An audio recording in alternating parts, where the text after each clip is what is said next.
al-madhhabiyata. Kenapa kita menolak taklid mazhab dan taksub mazhab? Pasal apa? Kata dia, sesungguhnya terikat dengan mazhab-mazhab itu bererti beriltizam dengan sesuatu yang dari segi syarak dan agama tidak diperintah atau diwajibkan.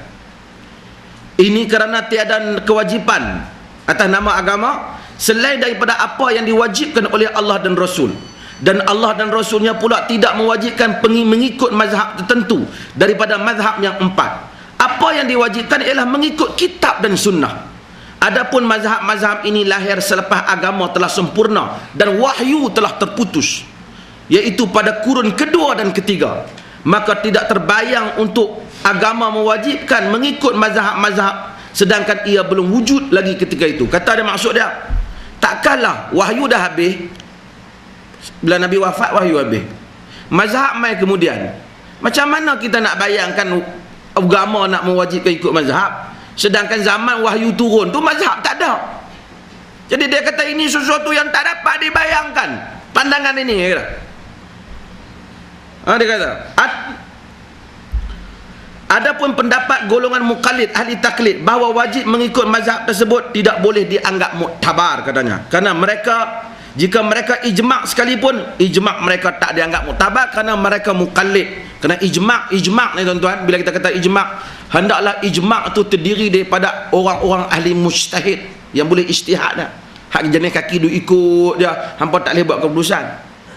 Sebab tu orang hak sebelum ni ikut dia, tak pernah jadi tokoh yang hebat, dia tak boleh jadi nombor satu dalam apa-apa pun. Boleh jadi nombor satu, ya pening lah. Itu yang kita pening juga sekarang.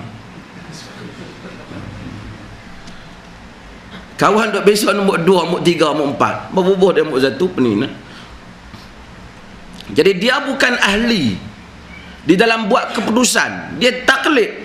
Kita nak suruh dia pergi bincang masalah kita, mana boleh, kata dia. Jadi kesimpulan dia, maka dengan ini kita, bahawasanya tidak wajib, tidak ada para ulama yang mewajibkan bahawasanya, tidak ada dari segi nilaian para ulama yang muktabar bahawasanya tidak diwajibkan seseorang mengikut mazhab tertentu. Dia ikutlah mazhab, tapi dia tak wajib hanya berpegang pada satu mazhab. Kalau hari ini tuan-tuan rasa-rasa nak pergi ikut mazhab Hambali, boleh tak? Boleh. Yang penting kena tahu. Bukan kata hang tak boleh, hang kena ikut Syafi'i. Dia tanya, pasal apa aku kena Syafi'i? Pasal apa hang kena Hambali? Pasal apa hang kena, aku kena Syafi'i? Kenapa hang kena Syafi'i? Ya tak boleh lah, kita ni dah duduk di Pulau Pinang kena Syafi'i ya?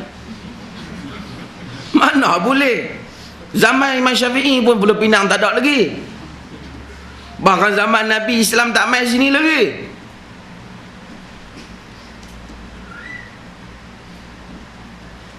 Qadawi kata, perkara yang penting untuk anda mengetahuinya bahawa hukum orang awam mengikut salah satu imam mazhab ialah harus dengan syarat-syarat. Kalau nak ikut mazhab tu orang awam ni, kita kata apa? Harus sahaja. Ia bukan sesuatu yang wajib seperti yang didakwa oleh golongan mutaakhir.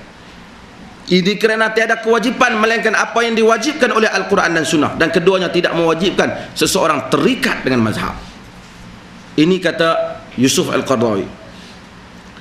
Kemudian ada orang kata, bila hang keluar mazhab berarti hampa ni yang tak mau ikut satu mazhab, du ikut mazhab banyak-banyak ni, hampa pandai pada imam mazhab ke? Hang yang tak mau ikut 100% mazhab Imam Malik umpamanya, ataupun tak mau ikut 100% mazhab Imam Abu Hanifah, ataupun tak mau ikut 100% mazhab Imam Syafi'i, hang ni pandai pada Syafi'i ke? Tuan-tuan, kalau orang main tanya macam tu, letih kita mau tanya dia balik. Hang yang Syafi'i ni tak ikut mazhab Malik, hang yang Syafi'i ni tak ikut mazhab Ahmad, hang yang Syafi'i ni tak ikut mazhab Abu Hanifah, hang ni pandai daripada mereka tiga ke?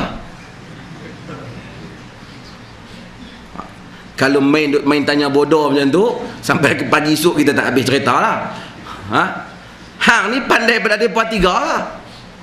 Kata hampa ni yang tak mau ikut, hampa pandai daripada Imam Syafi'i tak? Hang yang tak ikut mazhab lain tu, hang pandai daripada imam lain ke? Mana boleh buat andaian macam tu?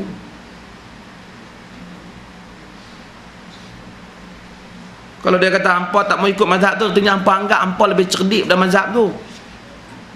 Hampa anggap mazhab tu tak ada nilai. Tuhan yang tak ikut mazhab lain tu, kami kata ikut semua.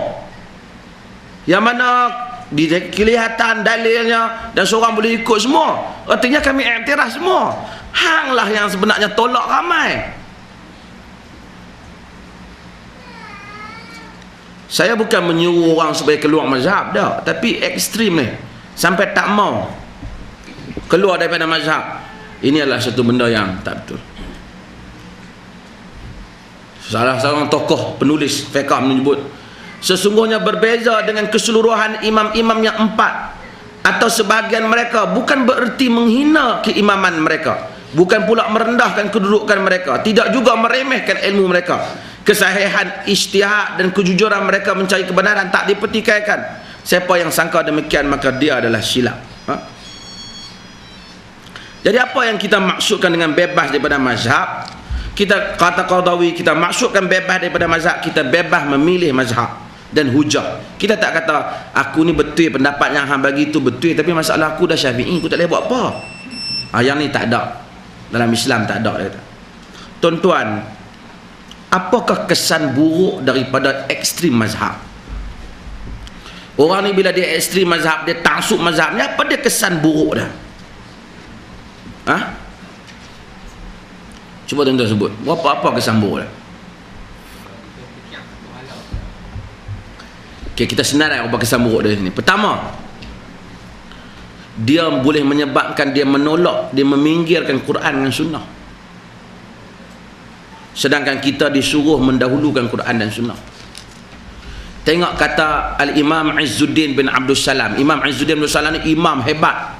Dan orang Syafi'i selalu dakwa dia mazhab Syafi'i lah, pasal dia hebat. Dia terkenal sebagai sultan ulama, sultan para ulama. Dia dalam tokoh agama ni ada 2-3 orang. Seorang kata Sultanul Awliya, sultan kepada para wali, katanya Abdul Qadir Al-Jilani. Kita pujilah Abdul Qadir Al-Jilani itu sebagai tokoh yang hebat, kan? Tapi kita kata tokoh tambah dia pun lebih, hak tu datang daripada orang yang kemudian, orang yang kemudian. Kalau kita tengok dalam sejarah Abdul Qadir Al-Jilani ni, contohnya Abdul Qadir Al-Jilani ni kalau bila dia ceramah,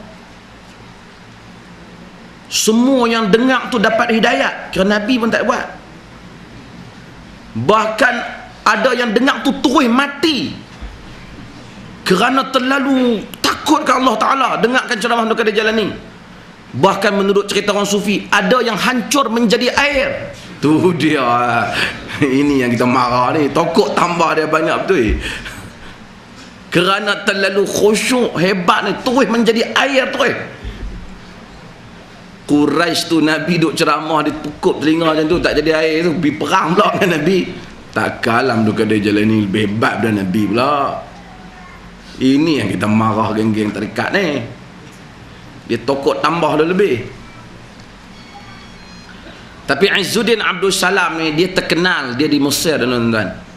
Masa zaman dia ke Mesir, diperintah oleh Imam Malik